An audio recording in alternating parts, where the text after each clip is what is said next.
সাদা সাদা ঝকঝকে ফকফকা সত্যিকারের একটি বিরোধী দল ওই চেয়ারে বসাইয়া শোয়াইয়া আমি স্বস্তিতে আছি, এদেশের মানুষও স্বস্তিতে আছে। 2 মিনিট ধরে 1 মিনিট হবে না মাননীয় স্পিকার। পিআর বলে টিকটক করছিলেন। জাতীয় রাজস্ব বোর্ডের কর্মকর্তারা সরকারের রাজস্ব আদায়ের চেয়ে নিজের রাজস্ব আদায়ে বেশি ব্যস্ত থাকে। রাজস্ব বাড়াতে হলে রাজস্ব বোর্ডে সার্জিক্যাল অপারেশন প্রয়োজন। মাননীয় স্পিকার, আপনার মনে আছে নির্বাচনের আগে একটি দল নির্বাচন না করার ষড়যন্ত্র হিসেবে পিআর বলে টিকটক করছিলেন। আমাদের প্রিয় নেতা সকল ষড়যন্ত্রকারীদের বীজ দাঁত ভেঙে দিয়ে যেইভাবে নির্বাচন আদায় করেছেন ঠিক সেইভাবে সমালোচনাকারীদের মুখে কলপেটে দিয়ে এই বাজেট উনি বাস্তবায়ন করবেন ইনশাল্লাহ।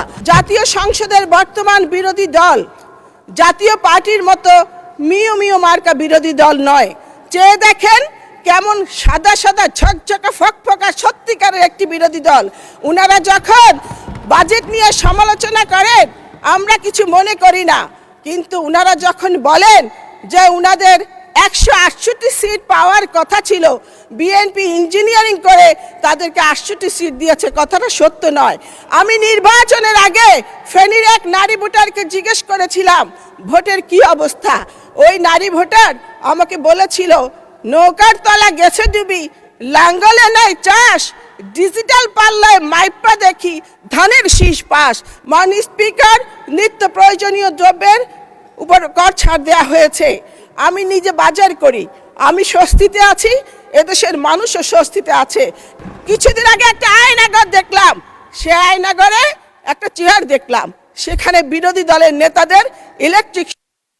মাননীয় সদস্য ধন্যবাদ। আচ্ছা এক মিনিটে কনক্লুড করেন, 1 মিনিটে। 2 মিনিট ধরে 1 মিনিট হবে না মাননীয় স্পিকার। আচ্ছা 2 মিনিট, ওকে 2 মিনিট।